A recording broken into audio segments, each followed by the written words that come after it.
Labą dieną, Dainiau. Labą dieną. Labai malonu jūs sutikti, tai mes čia prie Seimo, nors mums nelabai čia maloni diena tokia. Tai sakykit, jūs čia einate prie scenos pas žmonės, kokiu tikslu? Visą laiką, kai būna kažkokį susitikimą, aš prieinu ne tik pasisveikinti, bet ir išgirsti žmonių nuomonę ir tuo pačiu parodyti paramą, nes esu lygiai toks pats pilietis, kaip ir mes visi Lietuvos, ir šią dieną išgyvenam didelę krizę, nes Lietuvą valdo išties žmonės, kurie ne tik, kad nemyli Lietuvos, jie priešina iš vidaus ir greuna, ne, bet mano galva tai piknaudžiauja valdžia. Ir tie sprendimai, kurie jie priminėja, jie matot, kaip priešina tautą. Ir kadangi esu Nacionalinio saugumo gynybos komiteto narys, ne, ir mes laiką kalbam apie vienybę, apie pilietiškumo ugdymą, apie susitelkimą. Ir kai matau, kad priešingi veiksmai, kuriuos daro dabartinė valdžia, aš bandau vienaip ar kitaip surasti tą kontaktą su žmonėmis ir pasakyti, pakentėkim, dar liko 1 metai. Nedaug liko, bet iš tikrųjų iškęskim, nes kitais metais rinkimai ir ko gero šitos valdžios neliks nei kvapo. Bet jeigu mes pyksim ant valdžios ar ne ir protestuosim neįdami balsuoti, konservatoriams tik to reikia, nes jeigu žmonės neina balsuoti, jie savo rinkėją turi, jis lyja, sninga, jis tikrai jais, kai aš sakau, užzombintas jų politikos ar ne, ir jie vėl liks valdžioje. Dėl to reikia nenutrūkti su žmonėmis ir parodyti, kad tam Seime yra žmonių, politikų, kurie tikrai tarnauja Lietuvai ir valdžia supranta visiškai kitaip, kaip tarnystė žmogui. Tai dėl to ir atėjau čia. Bet jūs negalvojat, kad per tos metus gali labai daug dar sugriaužti, kas yra Lietuvoje? Aš ne tik galvoju, aš ir bijau, ir kiekvieną kartą, kai kalbu su žiniasklaidos atstovais, su visais tą bandau ir aiškinti, bet kito kelio nėra, bandėm nuversti vyriausybę. Nuvertimas tai konstituciškai bandėm prašyti atstatydinti ministrus, premjerą, taip ir matyt, kad nieko neišėjo, nes jie turi daugumą, tą sąlyginai didelę daugumą, tik tai 3-4 Seimo nariais, bet jie sudarė kažkokį slaptą susitarimą su socialdemokratais. Ir visus tuos 3 metus socialdemokratai ištraukė jų visus rinkimus. Jie praktiškai visi balsuoja pagal konservatorių pateiktus įstatymų projektus. Tai jūs įsivaizduokite, regionuose neva rodo, kad jie yra priešinga politinė valdžia, nors Seime, priiminėjant politinius sprendimus, jie žiūrėkit pasisako už. Tai dabar aš nenustabu, kad pažiūrėkit, kai buvo partnerystės įstatymas, ką jų pasakė lyderiai? Ką pasakė? Aš jeigu būčiau Seimo narė Blinkevičiūtė, aš palaikyčiau partnerystės įstatymą. Jei šeimos klausimas visiškai kitaip suvokiamas. Kai dabar kalbėjom apie nekilnojamo turto mokestį, jie ne tik, kad nesipriešina, bet jie bando ieškoti algoritmų, gal išeičių, gal galėtų net tokią sumą, bet jie nesupranta, kad tas mokestis ne tik priešina, bet ir numaus žmonėms kelnes. Ir plus dar jie pateikia naują, kur neva atsiranda mokestis gynyba, kur mes sakom ir taip, mes skiriam 2,7% nuo BVP pirmaujantis tarp NATO valstybių šitiek pinigų, beveik 2 milijardus, ir jie dar galvo apie dar vieną mokestį.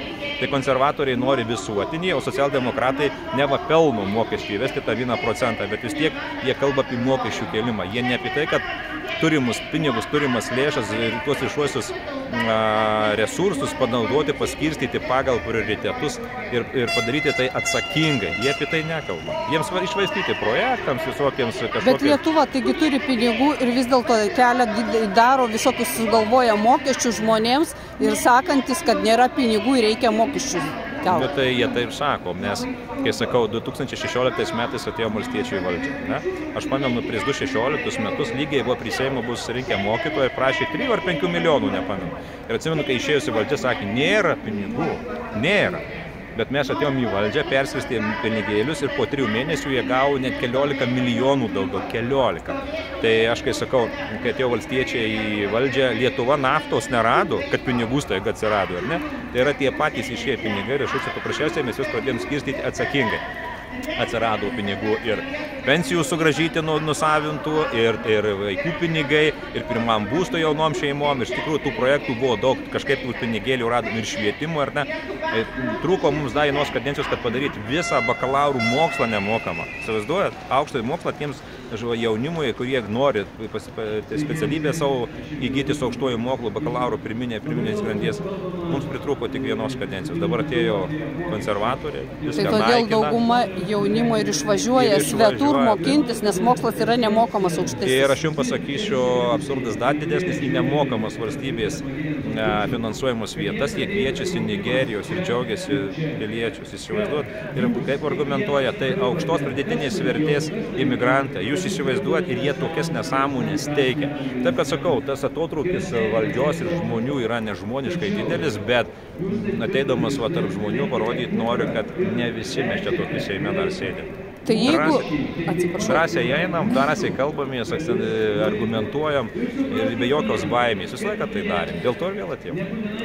Šaunu, kad atėjot, vis dėlto neabejingas esat. O jeigu padarys ir prabalsuos paskutinis balsavimas dėl to nekilnojamo turto, tai turčiams tai bus tiesiog jie plos rankomis. Jo, rojus, nes esmė tokia... Nes jiems bus maži mokesčiai. Konkurencija sunaikinta, jo sunaikinta konkurencija, kurie dar jie vienokią kitokią turi, bet esmė ta, kad mes valstiečiai turim šešėlinę vyriausybę. Ta šešėlinė vyriausybė baigė kritikuoti konservatoriai kaip nereikalinga ir taip toliau, bet jie pamatė josios pridėtinę vertę. Mes nuo pirmos dienos fiksavom visus konservatorių valdžios blogus sprendimus vyriausybė, dėjom juosios į tam tikras, kaip sakyt, atskiras dalis ir kiekvienam įstatymų projektui ne tik, kad argumentam, kad jis neteisingas, bet sakėm, kad juos pakeisim. Kaip pasikeičia valdžia, mes jų tuos įstatymus atšauksim. Taip, kad tai gal jau kažką girdėjot, kada čia vėl iškels klausimą dėl nekilnojamo turto? Nu tai vakar pasisakė premjeriai, kad gins visais įmanomais būdais. Žiūrėsim, kiekvieną reikia dieną žiūrėti, nes iš vakaro dar būna darbotvarkė viena, o ryte žiūrim jau kita.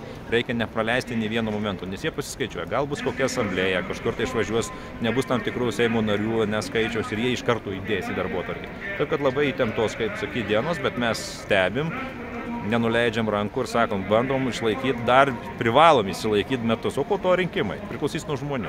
Svarbiausia, būkim aktyvus ir eikime balsuoti. Nes jeigu neįsim, konservatoriai gali likti valdžioje. Nes jeigu nekilnojamas turtas, aš taip galvoju ir daugelis taip sako, kad turėtų būti tam lubos šitiems procentams. Jeigu yra pirmas būstas, tai iš vis turėtų nekainuoti, o jeigu yra jau ten trečias, ketvirtas, jau palaipsniui kažkokie tai procentai. Ir dabar yra nekilnojamo turto mokestis. Tik tai reikia jį paprasčiausiai šiek tiek pakoreguoti.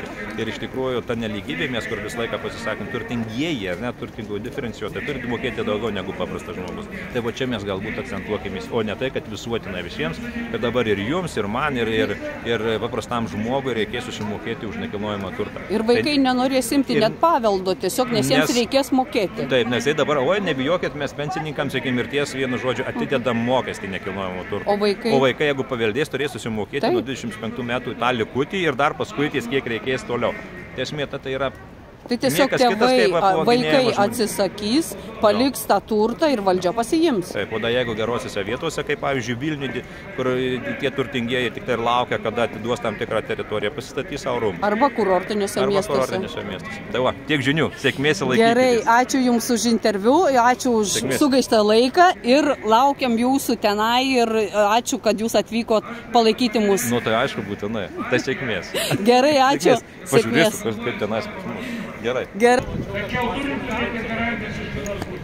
kaip žmogus, kuriam likimas lėmė 5 metus dirbti NATO ir ES komitete, kariniam komitete ir priiminės sprendimą. Aš žinau ir mačiau, kad valstybė gali savo pozicijas atstovėti ir niekas rankų neiškiš. O jeigu mūsų halujai kažkam tai lenda, tai atleiskit. Aš neleisiu. Ačiū. Ačiū tau.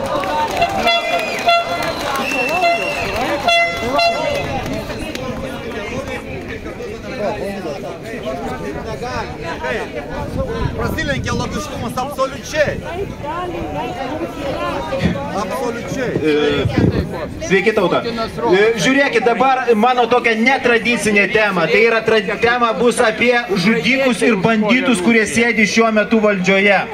Kadangi mane daug kas pažįsta, žinot, kad aš dirbu su skiepais jau 15 metų, su skiepų žala. Ir dabar net kalbėjau su žmogum irgi, kurio giminės artimieji yra susivakcinavę, kurie krito, mirė, eina, turi problemas ir taip toliau. Jūs man pasakykite, ar mūsų šitie išsigimėliai, šitie padugnės, kurie yra valdžioj, farmacijoj, ar iškėlė nors vieną baudžiamą bylą?